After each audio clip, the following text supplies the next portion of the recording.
Hello everyone. आज हम हमारे मेट्रोलॉजी एंड इंस्ट्रूमेंटेशन के क्लास में हम असेसमेंट ऑफ सरफेस रफनेस के बारे में जानकारी लेंगे कि ये जो रफनेस की जो प्रोसेस होती है या रफनेस को जो मेज़रिंग करने की जो प्रोसेस होती है, ये रफनेस होता किस लिए है, ये इसको मेज़र करने से हमें क्या बेनिफिट होते हैं, ये सारी चीज़ों के बारे में आज हम हमारी क्लास में जानकारी लेंगे। तो जैसा कि आप सभी लोगों को पता है, शायद हमने पिछले लेक्चर में भी इस बारे में हमने डिस्कस किया था कि किसी भी सरफेस का किसी भी ऑब्जेक्ट का अगर आउटर सरफेस अगर उसका बहुत ही स्मूथ हो तो नो डाउट उसके मैकेनिकल प्रॉपर्टीज़ जो होते हैं, जैसे कि उसका हार्डनेस, स्ट्रेंथ, टफनेस और भी अदर प्रॉपर्टीज़ जो होती हैं मैकेनिकल प्रॉपर्टीज़, वो क्या होती हैं, इम्प्रूव हो जाती हैं अगर उसका सरफेस जो है वो अगर स्मूथ हो तो। लेकिन अगर उसका जो सरफेस है वो अगर बहुत ज़्यादा रफ़ है तो नो डाउट वो रफनेस के साथ में और भी बहुत सारी प्रॉपर्टीज़ को क्या कर देते हैं, मैकेनिकल प्रॉपर्टीज़ को डिक्रीज़ कर देते हैं। तो हमारा जो ये रहता है, जो पूरा का पूरा जो प्रयास रहता है वो ये रहता है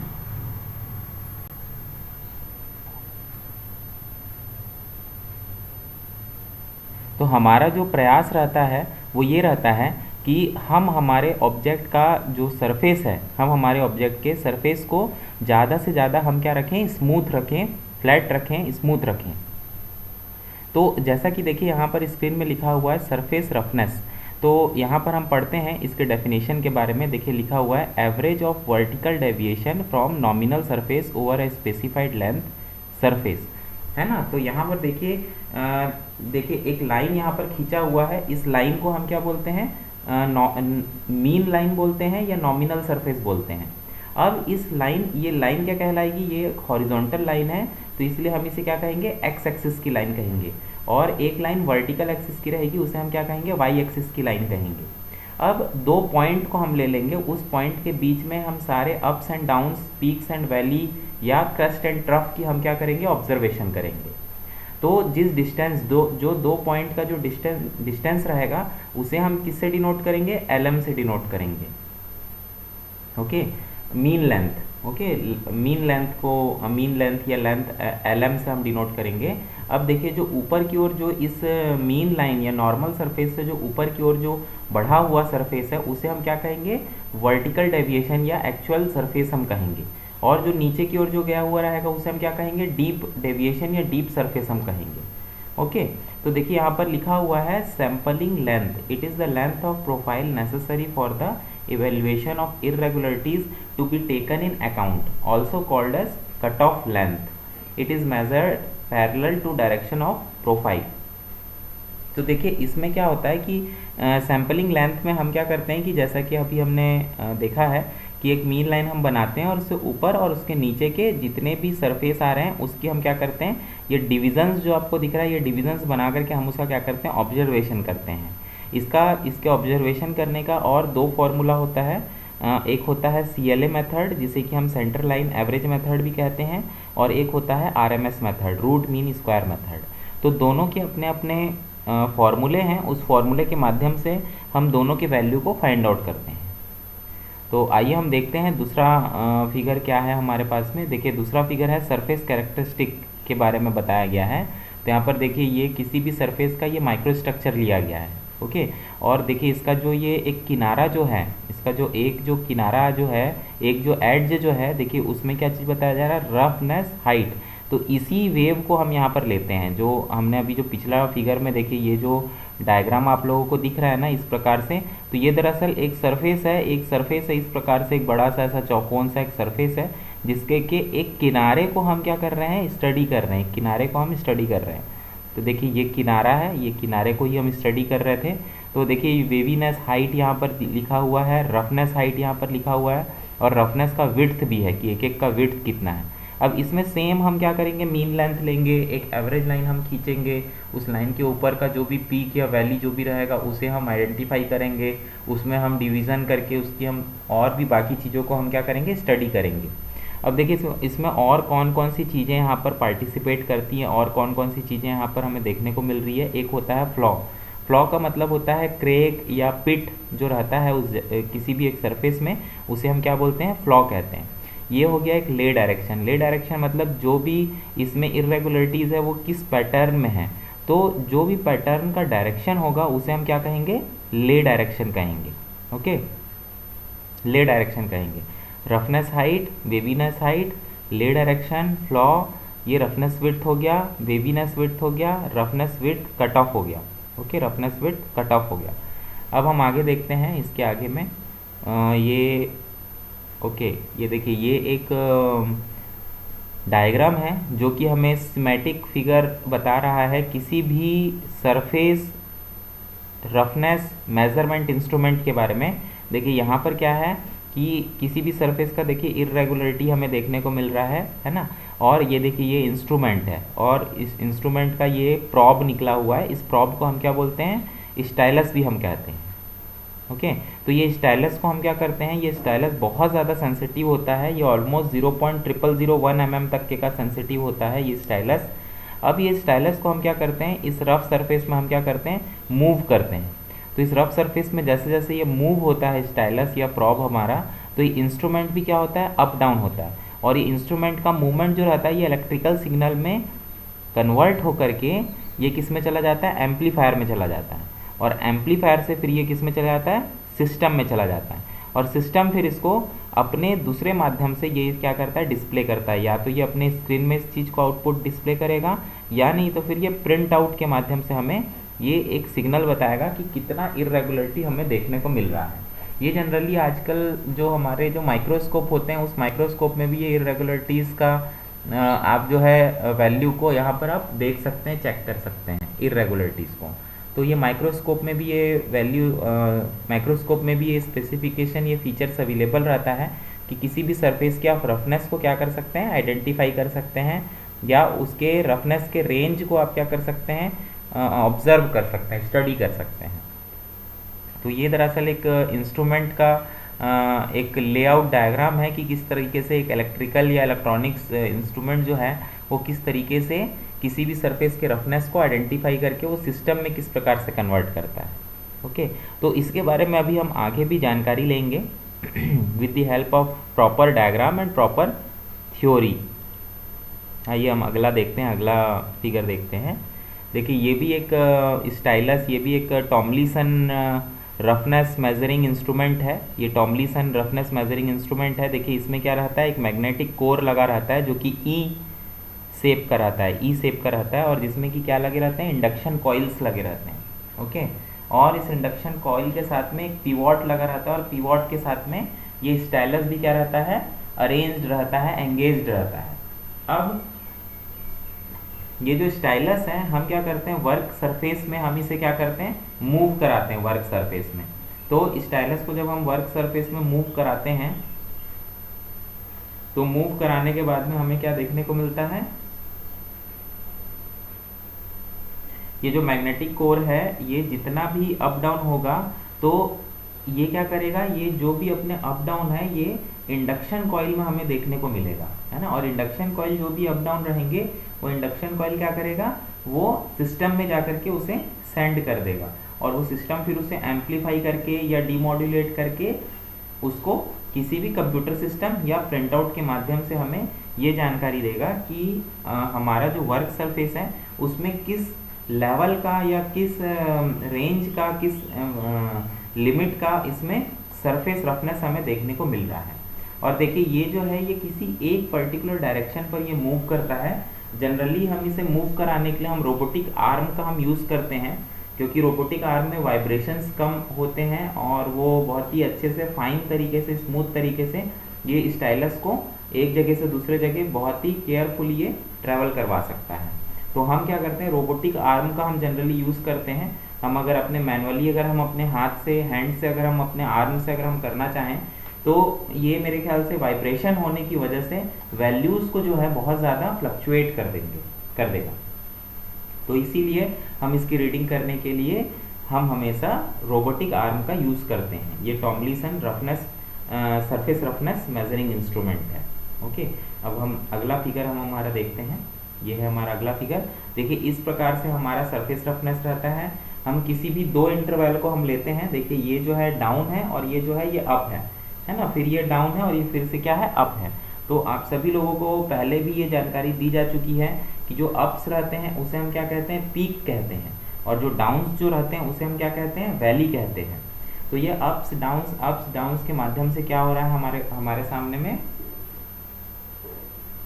ये पूरे के पूरे वैल्यूज को जो है हम यहाँ पर क्या कर सकते हैं, कैलकुलेट कर सकते हैं। इसमें फर्दर आप डिविजन्स को भी आप यहाँ पर बना सकते हो, यहाँ पर आप डिविजन्स बना करके भी इसका CLA और RMS वैल्यू को निकाल सकते हो। CLA और RMS वैल्यू से आपको क्या पता चलता है, वो निकालने से हमें फ़ायदा क्या चीज़ का होता है, किस चीज़ की जानकारी मिलती है कि हमारे सरफेस में रफनेस की वैल्यू क्या है, वो कितना ज़्यादा इर्रेगुलर है।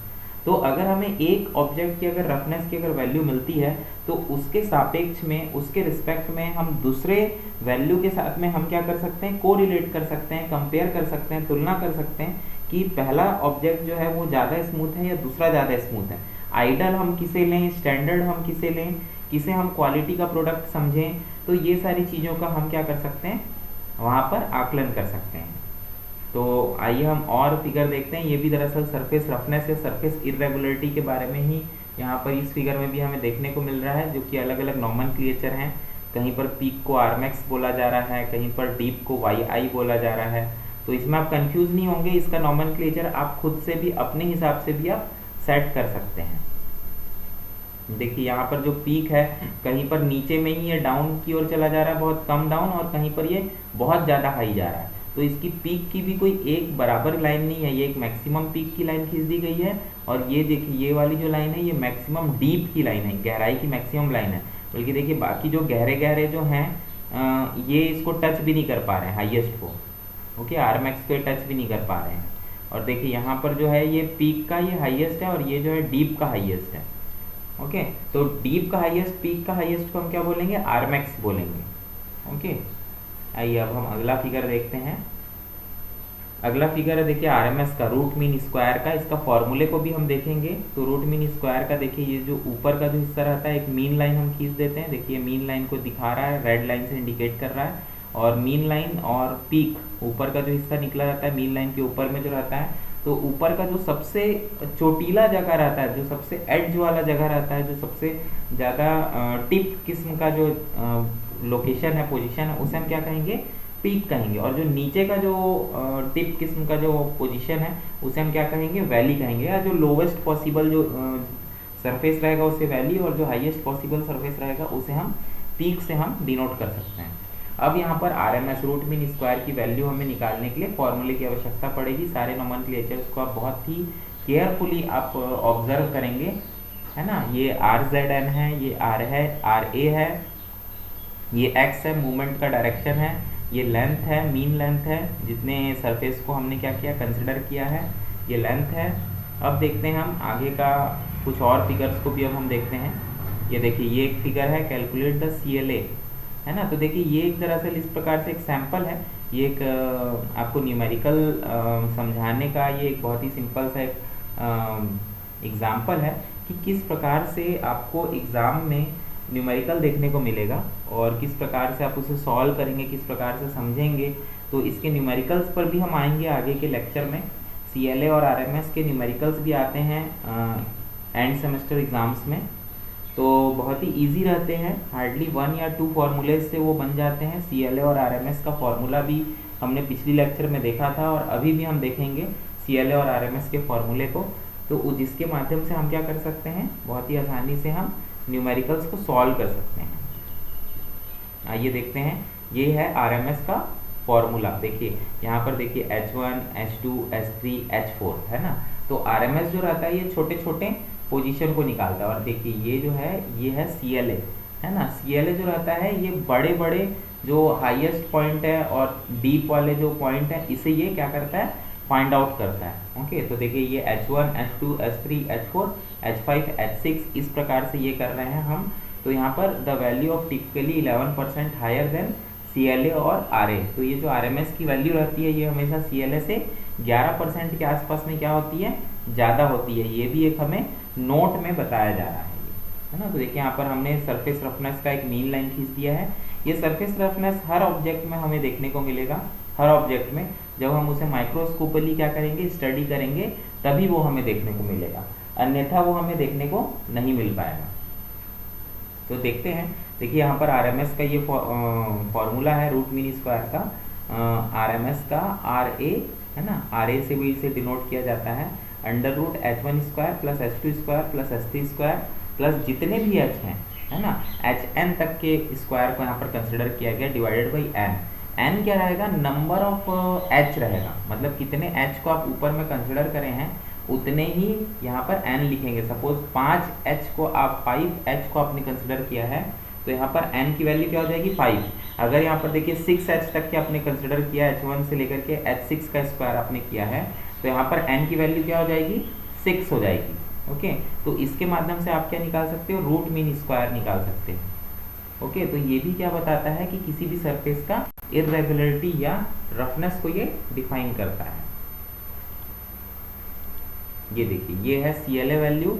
CLA देखिए CLA वैल्यू क्या बता रहा है, देखिए A1 plus A2 plus A3 है ना, AN तक के यहाँ पर भी गया है। तो ये A क्या है, एरिया है, area 1, area 2, area 3, area 4, area 5। और ये क्या है, L जो है ये लेंथ है, कितने लेंथ के स्पेस को हमने क्या किया, कंसिडर किया है। ओके, तो H1, H2, H3 और ये क्या हो गया, सैम्पलिंग लेंथ हो गया है ना। अब CLA का देखिए ये एक और फॉर्मूला है, A1 plus A2 plus A3 plus AN जो कर रहे हैं, तो इसे हम समेशन ऑफ A भी कह सकते हैं। समेशन का मतलब जितने भी A हैं उन सब को हम क्या कर रहे हैं, एड ऑन कर रहे हैं, ऐड कर रहे हैं। तो ये क्या कहलाएगा, summation of A by L, where summation of A equals to average area और L equals to total length होगा। तो ये बहुत ही सिंपल सा फॉर्मूला है। तो इन सब फॉर्मूले के माध्यम से हम बहुत ही आसानी से हम अपने वैल्यूज़ को फाइंड आउट कर सकते हैं। इसमें हमें कोई किसी भी प्रकार की कठिनाई नहीं होगी। ये सब वैल्यूज़ को फाइंड आउट करने के लिए हमें साइंटिफिक कैलकुलेटर की आवश्यकता होगी, क्योंकि बिना साइंटिफिक कैलकुलेटर के अगर हम इसे मैनुअली अगर सॉल्व करने जाएं तो डेफिनेटली ये गलती होगा, क्योंकि ये थोड़ा सा कॉम्प्लेक्स किस्म का सॉल्यूशन हो जाता है। देखने में तो इजी लगता है बट ये थोड़ा कॉम्प्लेक्स किस्म का सॉल्यूशन हो जाता है, एडिशन, मल्टीप्लिकेशन, डिवाइड। ओके, तो अब हम आगे बढ़ते हैं हमारे नोट्स के तरफ में। तो नोट्स जो है हमारा, नोट्स में देखते हैं, इससे पहले तक के हमने जानकारी ले लिया था, स्टडी कर लिया था। अब देखिए 3 comparative methods of measuring surface finish. तो देखिए जो सबसे पहला जो मेथड है, किसी भी सरफेस के फिनिश को किस तरीके से हम कंपेयर करें, किस तरीके से हम मेज़र करें, तो इसके यहाँ पर हमें 3 तरीके बताए गए हैं। देखिए सतह की रुक्षता की जांच के तरीके है ना, हिंदी में भी लिखा हुआ है। तो यहाँ पर 3 तरीके बताए गए हैं। पहला है टच इंस्पेक्शन। तो टच इंस्पेक्शन को हम हिंदी में क्या कहते हैं, स्पर्श निरीक्षण।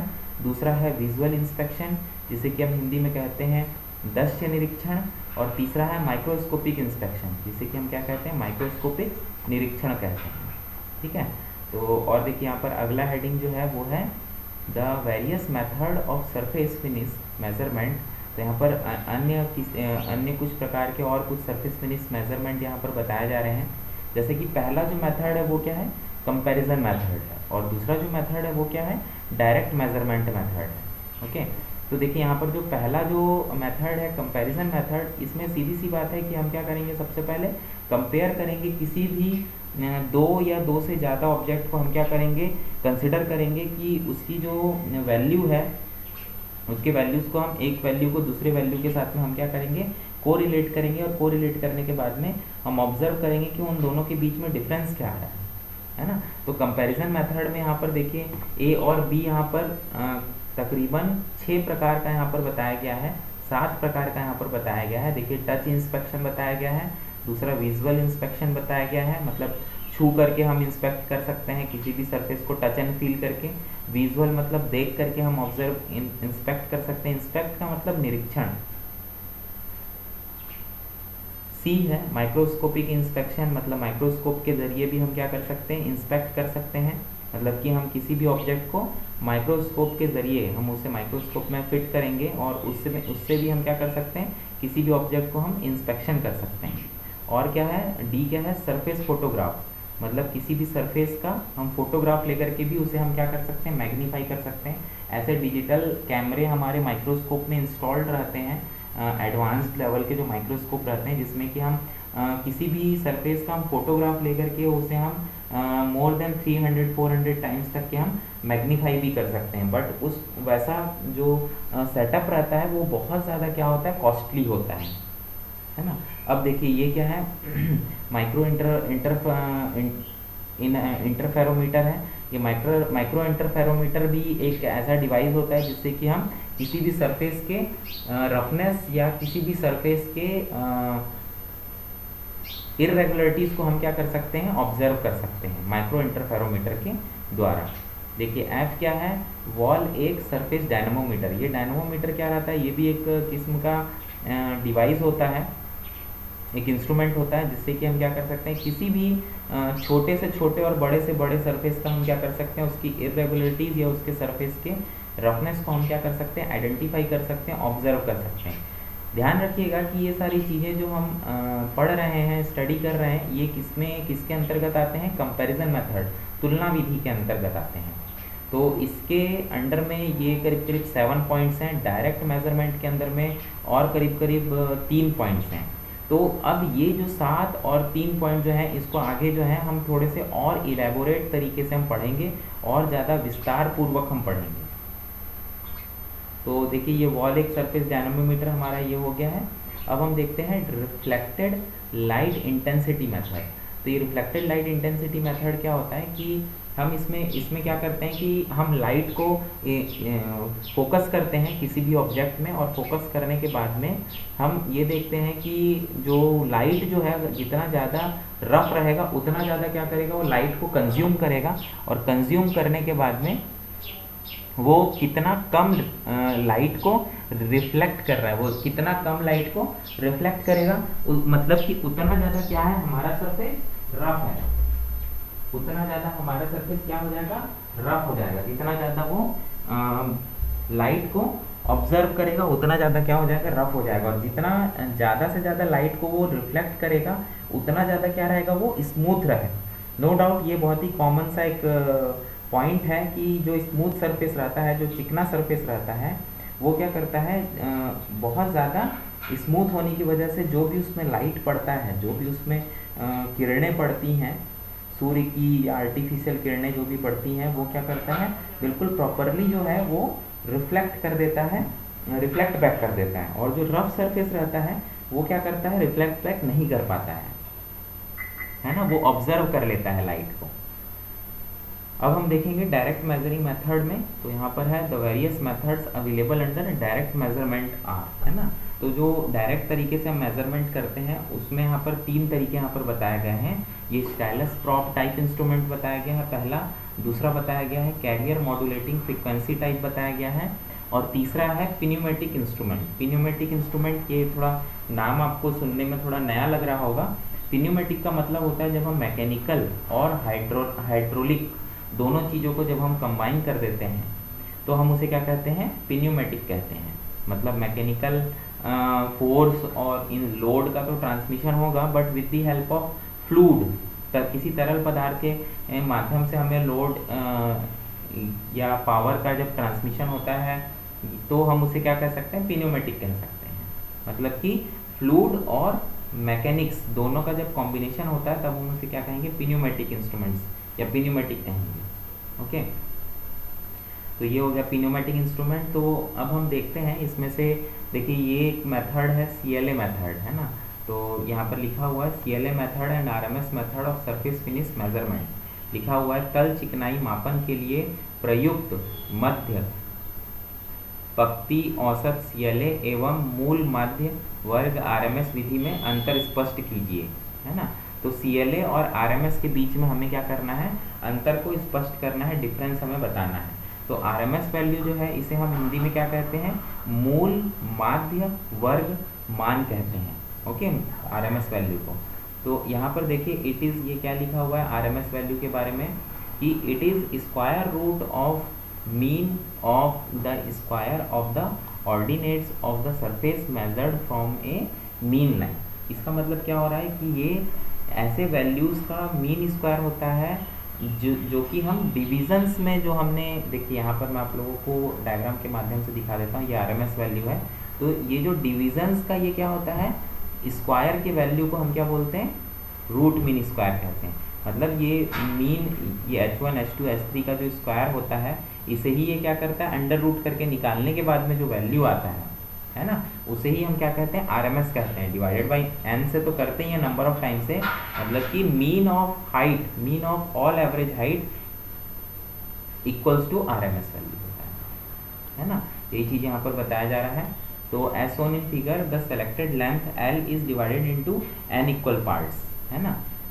तो मतलब जैसा कि पिक्चर में, फिगर में दिखाया गया है कि L लेंथ को हम कंसिडर करते हैं, और L लेंथ को कंसिडर करने के बाद में n पार्ट में हम क्या करते हैं, उसे डिवाइड कर देते हैं इक्वल पार्ट में। Okay, ordinates are taken at the point 1 2 3 n whose heights are h1 h2 h3 hn etc। तो यहाँ पर देखिए 1 2 3 4 6 7 8 9 10 11, है ना। तो ये 0 से शुरू हो रहा है और हर एक हाइट को हम n बोल रहे हैं, है ना। और देखिए A1 A2 A3 ये भी एरिया बता रहा है, A4 तक के n-1, और टोटल जो लेंथ है, इतने लेंथ को हम क्या कर रहे हैं, स्टडी कर रहे हैं, ऑब्जर्व कर रहे हैं। उस टोटल लेंथ को हम किससे डिनोट कर रहे हैं, कैपिटल L से हम डिनोट कर रहे हैं। तो देखिए यहाँ पर CLA मेथड जो है, CLA method surface finish measurement जो है, इसका जो वैल्यू है देन HRMS, है ना। तो CLA का जो वैल्यू है, ओके, यहाँ पर RMS मेथड आएगा, ये CLA नहीं है, ये RMS method surface finish measurement आएगा। तो HRMS की वैल्यू क्या हो जाएगी, under root h1 square plus h2 square plus h3 square plus h4 square plus dot dot dot dot hn का स्क्वायर डिवाइडेड बाई n। तो मेरे ख्याल से ये सारा टर्म मैंने आप लोगों को समझा चुका है, इसमें शायद कोई आप लोगों को डाउट भी नहीं होनी चाहिए। इसका हम प्रैक्टिस करेंगे, इसके न्यूमेरिकल को, तो शायद और अच्छे से आप लोगों को क्लियर हो जाएगा। अब हम देखेंगे CLA वैल्यू मेथड। इसमें लिखा हुआ है, it is defined as the average height from mean line of all ordinates of the surface regardless of the sign figures. तो यहाँ पर CLA देखिए, CLA का बहुत ही सिंपल सा फॉर्मूला होता है। CLA का फॉर्मूला थोड़ा ज़्यादा आसान होता है सेंटर लाइन एवरेज का as comparison to RMS value के फॉर्मूले से। तो देखिए CLA में क्या क्या लिखा हुआ है, h1 plus h2 plus h3 plus h4 plus h5, यहाँ पर hn तक के हम कंसिडर करेंगे, और divided by number of h से हम क्या कर देंगे, इसे डिवाइड कर देंगे।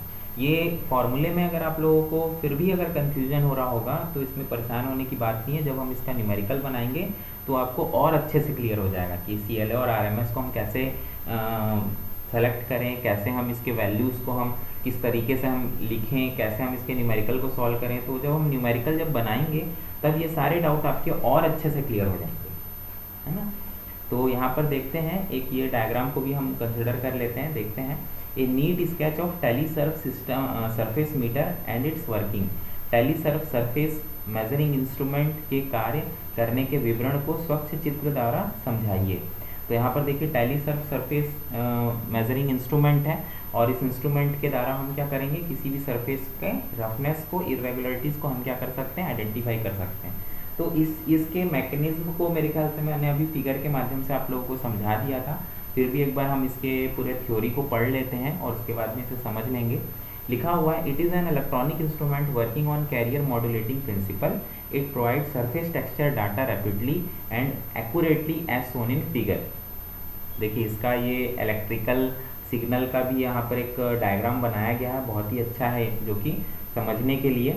और इसके आगे और हम थ्योरी को पढ़ लेते हैं, फिर हम क्लियरली सारी चीज़ों को हम समझ लेंगे। The measuring head of this instrument consist of diamond stylus of about 0.0025 mm tip radius and bears on the specimen with a force about 0.10 gram. The tip will reach to the bottom of most scratches mark which are more than 0.005 mm wide. The skid or shoe is drawn over the surface by means of a motorized driving unit on the two legs of the E-shaped stamping.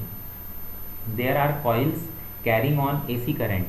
These two coils are indicated to the bridge diagram.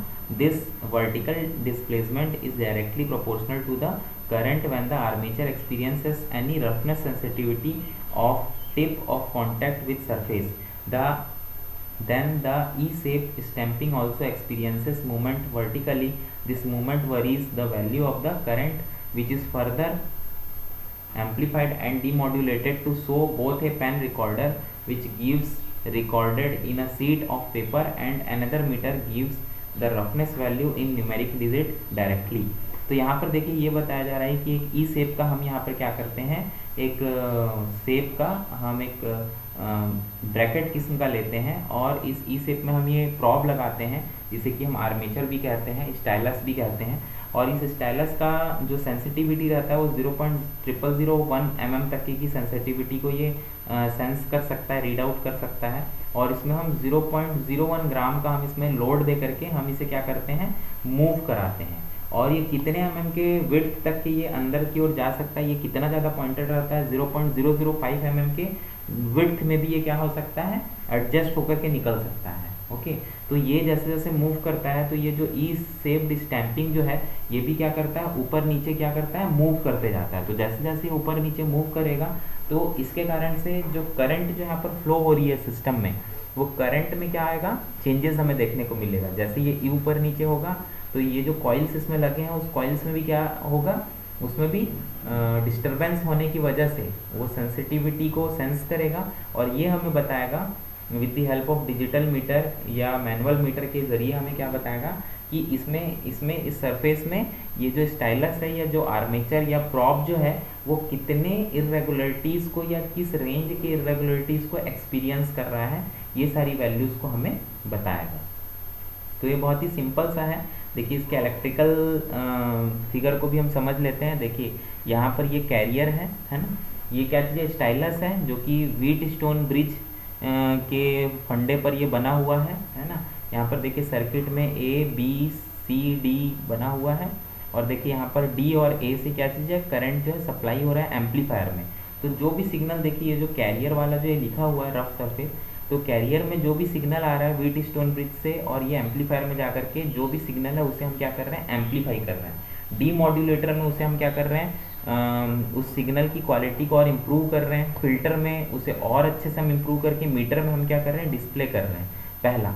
और दूसरा हम इसी demodulator से हम क्या कर रहे हैं, इसे रिकॉर्डर में रिकॉर्ड कर रहे हैं या डीमॉड्यूलेट करके इसे हम डिजिटल फॉर्म में या एनालॉग फॉर्म में हम एक जिस फॉर्म में हम इसे आसानी से पढ़ सकें, मेज़र कर सकें, आइडेंटिफाई कर सकें, उस फॉर्म में हम इसे क्या कर रहे हैं, डीमॉड्यूलेट कर रहे हैं। तो देखिए यहाँ पर लिखा हुआ है मॉड्यूलेट कैरियर डीमॉड्यूलेट, है ना। तो इस प्रकार से हम क्या कर रहे हैं, किसी भी प्रिंटर के माध्यम से हम इसे आउटपुट प्रिंट के करके हम बता रहे हैं या रिकॉर्ड करके हम एक डिस्प्ले यूनिट में बता रहे हैं कंप्यूटर के माध्यम से, या नहीं तो फिर फिल्टर करके हम इसे with the help of meter के माध्यम से भी हम इसके सरफेस रफनेस को यहाँ पर हम बता सकते हैं। तो एक बहुत ही अच्छा डायग्राम है सीमेटिक लेआउट ऑफ टेलीसर्फ मीटर। तो ये एक बहुत ही इम्पॉर्टेंट टॉपिक भी है इस मेट्रोलॉजी एंड इंस्ट्रूमेंटेशन सब्जेक्ट का। ये कई बार एग्ज़ाम में भी आ चुका है, कई बार एग्ज़ाम्स में भी पूछा गया है। तो इसके डायग्राम को अपनी कॉपी में भी एक बार ड्रॉ करें लेंगे प्रैक्टिस के लिए, ये काफ़ी इम्पॉर्टेंट टॉपिक है। तो आज के क्लास में बस इतना ही, आगे का जो रहेगा वो हम नेक्स्ट क्लास में हम जानकारी लेंगे। तो हमारे वीडियो लेक्चर में बने रहने के लिए आप लोगों का बहुत बहुत धन्यवाद। Thank you very much.